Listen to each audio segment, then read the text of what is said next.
This bullshit goes both ways. If you're wealthy and you critique capitalism, you're a hypocrite. If you're poor and you critique capitalism, you're jealous. Americans are so fucking cuck sometimes. Exactly. I mean, I've seen both, for the record, because I was dead broke and was critiquing capitalism, and then people would be like, yeah, because you're a fucking loser. And now that I have money and I still do it, people are like, well, hypocrite much? I didn't change. And it's always so strange. Obviously, this is like personal for me for many different reasons, because this is my life's fucking work.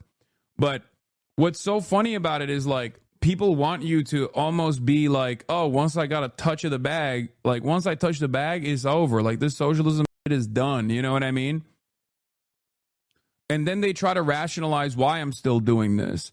They try to be like, oh, it's because, like, this is how he's financially incentivized to continue advocating for this kind of shit. And it's like, no, dumbass.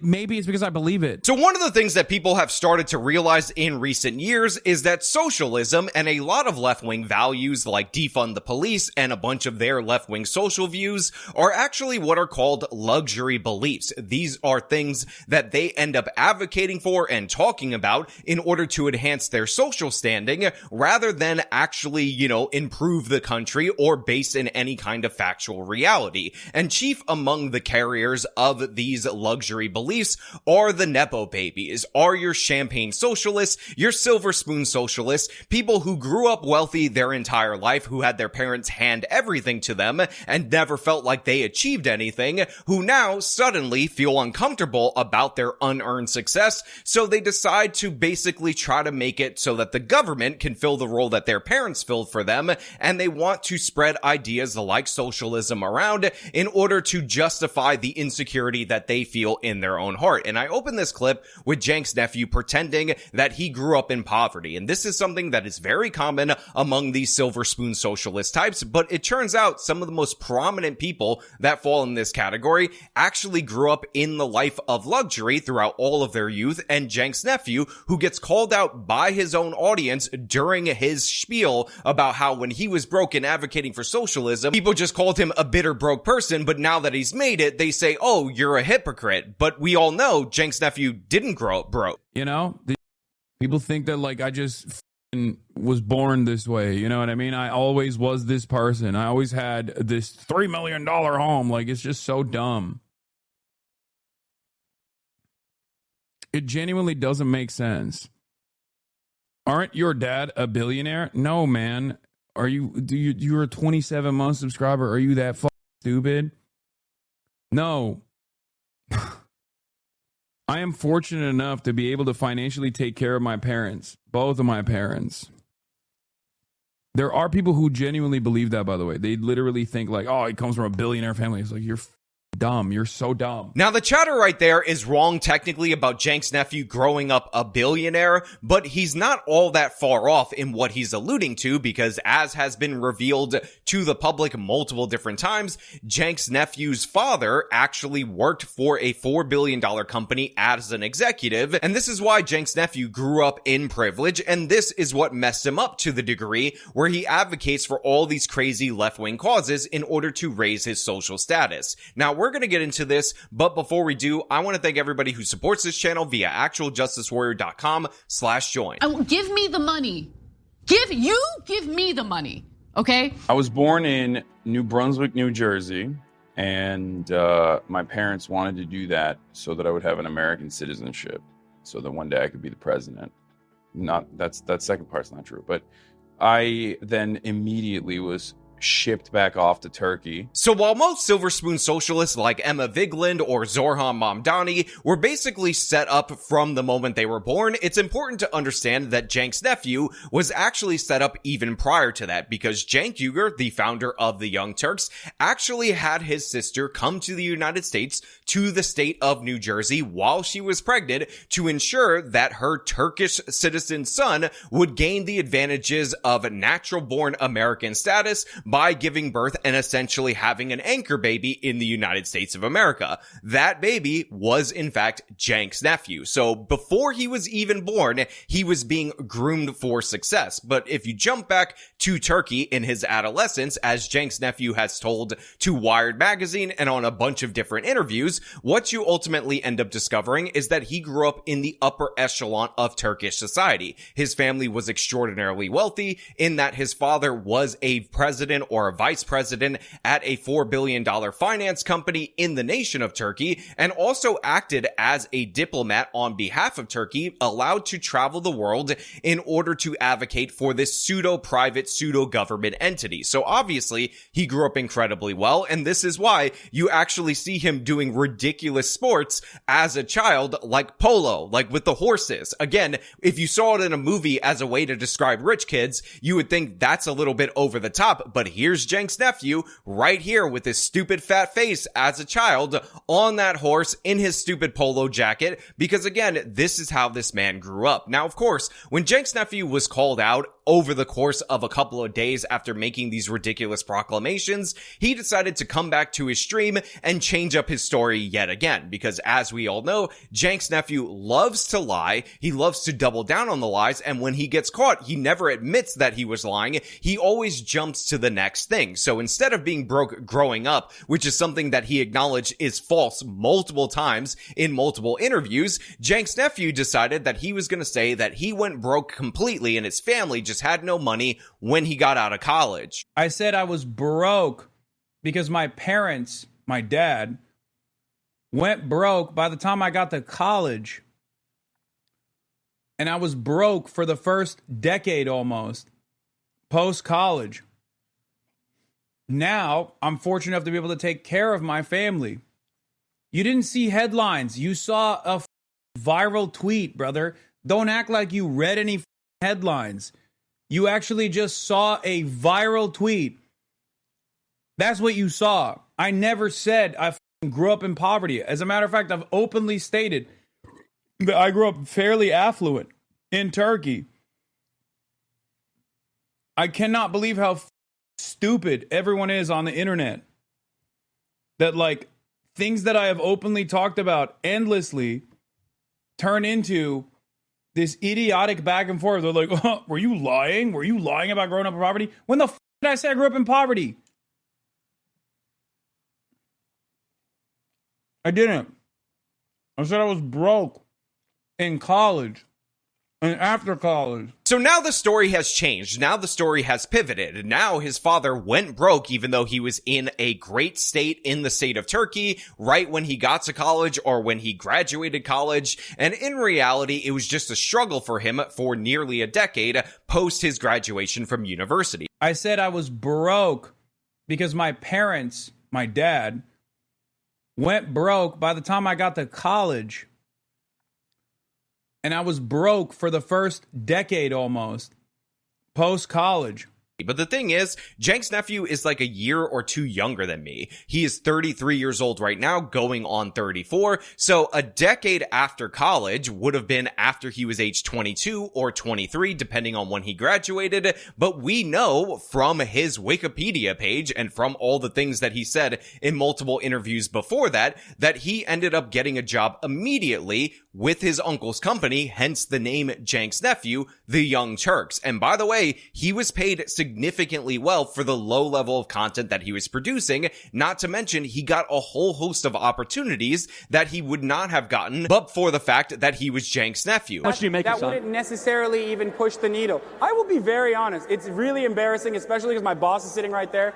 I make $60,000 a year, okay? And that's a really good salary. Again, the first video I ever made about him was in August of 2017. It was entitled Cenk's Nephew is the Worst. And in that particular video, Cenk's nephew said that he was being paid $65,000 in order to work at the Young Turks, in order to produce nothing of value for Cenk Uygur. That's what he was being paid, again, only a few years after he was out of college. But I also happen to know that Cenk's nephew lived with with Cenk, and in fact was given a car. It was an old car, an old Pontiac, while he was living with Cenk immediately upon his arrival to Los Angeles. So tell me how you're getting paid by your uncle on a nepotism deal that's probably way higher than your regular ordinary workers at the Young Turks. I don't even know if Cenk started paying people the $15 minimum wage over at TYT at this moment in time, at this very moment. And you're going to say that you were dead broke taking a salary of up to $65,000 again in 2017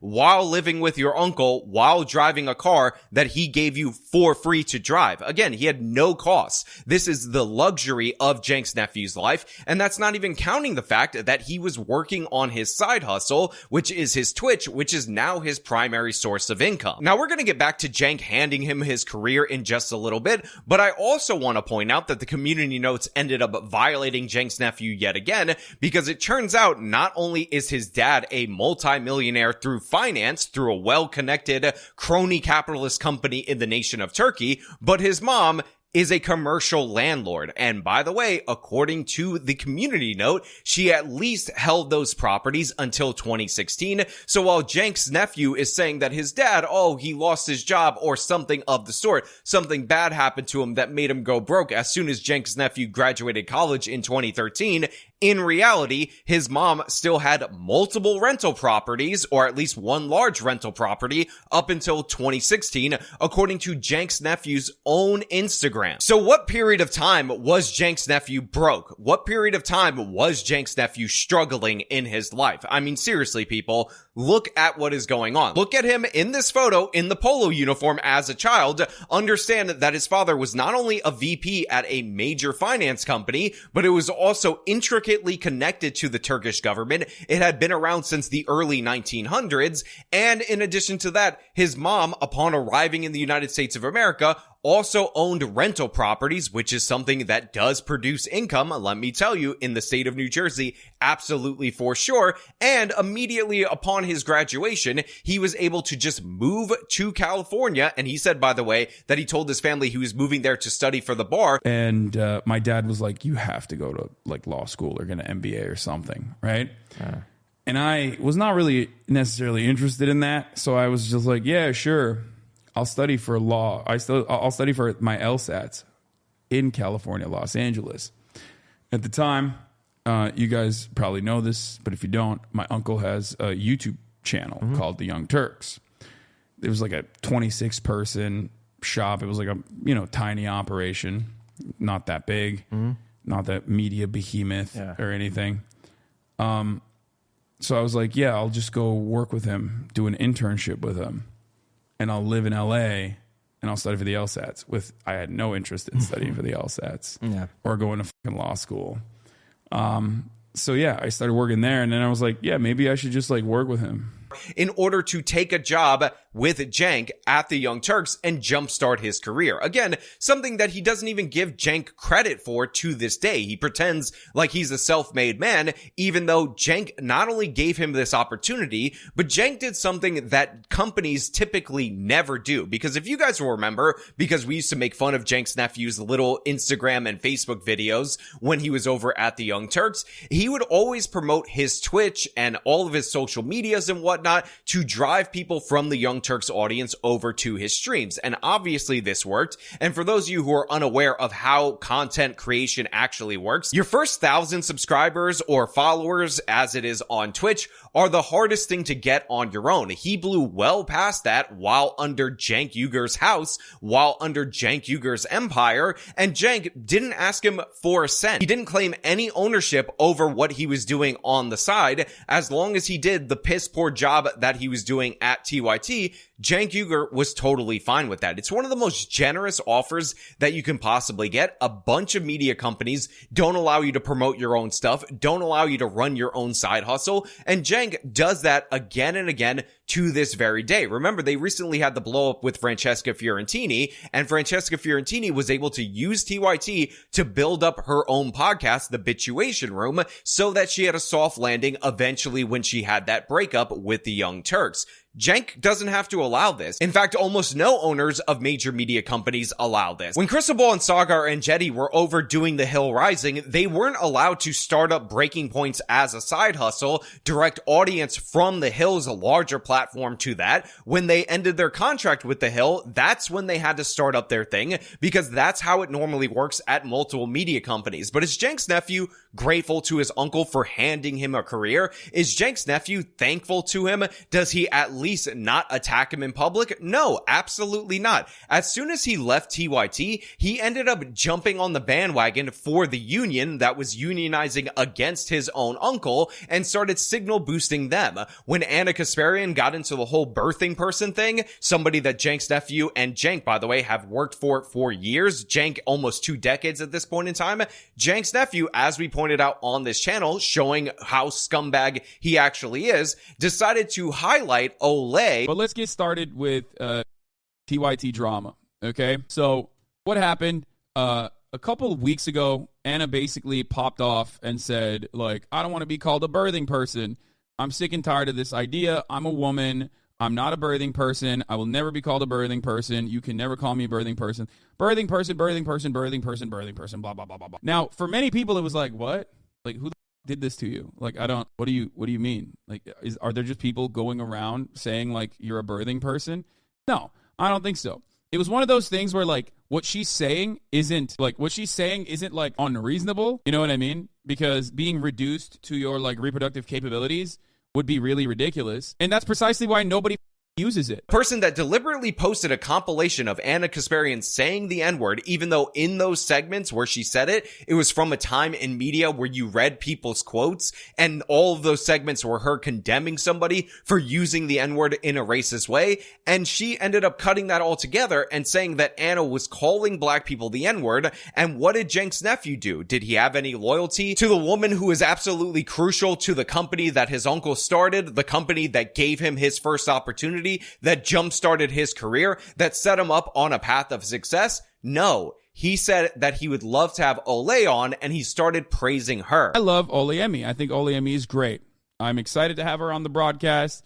Hopefully, eventually, her and Lol Overruled were supposed to come on the broadcast. She's a wonderful person. She does a lot for she does a lot for criminal justice reform, and she's great. Look, I said it way back over 8 years ago in 2017 when I made my first video on Cenk's nephew, and that is in fact that he is the worst, because he absolutely is. The man has no loyalty, no honor, and by the way, he still signals support for Sam Cedar and Emma Vigeland, who constantly attack TYT, who constantly attack Cenk, his uncle, who again jump-started his career, and Anna Kasparian over the pettiest of reasons, because the guy's an absolute scumbag and he actually might want Cenk's company to go under so people can stop reminding him of the fact that he would be nothing or significantly smaller without Cenk Uygur having his back. I mean, he might not even be an American citizen, but for Cenk Uygur actually getting his mom here to this country in order to give birth to him as an anchor baby. And also, I want to add, no matter how many times that Cenk's nephew has thrown his uncle under the bus, you almost never hear Cenk throw his own family under the bus. So he even has one-way loyalty from his uncle throughout the years, despite the fact that he has sided with Cenk's enemies, targeted him, boosted up campaigns meant to damage the company, and again, even supported people that went after his co-host, somebody that Cenk definitely does care about, who's been at the company for a long time, helped build the company, because that is what a scumbag would do. Never show any loyalty, no matter how much loyalty and grace and handouts have been given to you. So yeah, let's be clear. Cenk's nephew was never broke. He never struggled a day in his life. He had almost everything handed to him. And by the way, even his connection with Destiny was only something that he was allowed to make after he already had notoriety from TYT, so that was the other person who helped build up his career, and coincidentally, Cenk's nephew ended up backstabbing him. Now, I know a lot of people don't like Destiny, totally understandable, but at the time, most of the reasons that people cite for why they don't like him weren't out there in the public. In reality, the reason Cenk's nephew backstabbed Destiny is the same reason that he backstabbed Cenk. It's because he felt like he didn't need him anymore, because the scumbag is a user through and through, and that's the crazy thing. He talks all about this generous welfare state, about how socialism is so magical, but you gotta judge a tree by its fruits, and all of Cenk's nephew's fruits are rotten. The man has no loyalty at all whatsoever, and this is why I've had no respect for him at any point in his entire life. I mean, seriously, compare and contrast this to like Anna Kasparian at the Young Turks, who was given an opportunity at TYT at age 20. Almost nobody would have put her on the air at that early age, but Cenk needed somebody. He ended up bringing her on board, and 17, 18 years later, she is still at TYT. She is one of the faces of the network. She's had probably multiple opportunities to go other places. Currently, right now, she's on CNN. She's doing her take in Miami, which, by the way, I'm not saying anything. I'm just saying I would love to be invited to Miami to film that show. I've talked about it before. I want that lobster roll from Key Largo Fisheries, and anytime somebody can fly me out to Miami for free so I can go get that lobster roll, I'm 100% there for it, but that's neither here nor there. Let's set that aside for a moment. But Anna could leave TYT for a better opportunity, but she didn't do so. She's more loyal to Cenk, somebody she's not related to, somebody who she's had many disagreements with, than his own blood, than the man who is only an American citizen, a natural-born American citizen, due to the fact that Cenk schemed it that way. Cenk and probably Cenk's father, Cenk's nephew's grandfather, but who knows how disrespectful Cenk is to his own grandfather as well. So yeah, the guy's a scumbag. He's a Nepo baby. He's a trust fund brat, silver spoon socialist. And by the way, he is not unique in that. Taylor Lorenz, wealthy family. That Carlos Maza, quite literally, his mom married a billionaire. Emma Vigeland, the daughter of corporate lawyers. Zorhan Mamdani, wealthy foreigners from Uganda. His mom's a filmmaker that made money in India and also made money in the United States of America doing projects for Disney. This is who these people are through and through, and make no mistake about it, that compassion for the poor is performative. It's about as authentic as them LARPing about struggles in order to gain more influence over you, in order to gain more money from you. But you know what? Those are just my thoughts. I want to know what you guys think down in the comments below. As per usual, if you like this video, show them by leaving a like, subscribe for more content, follow me on my social media, support me via the support links in the description of this video. This has been me telling the truth about Cenk's nephew. Till next time.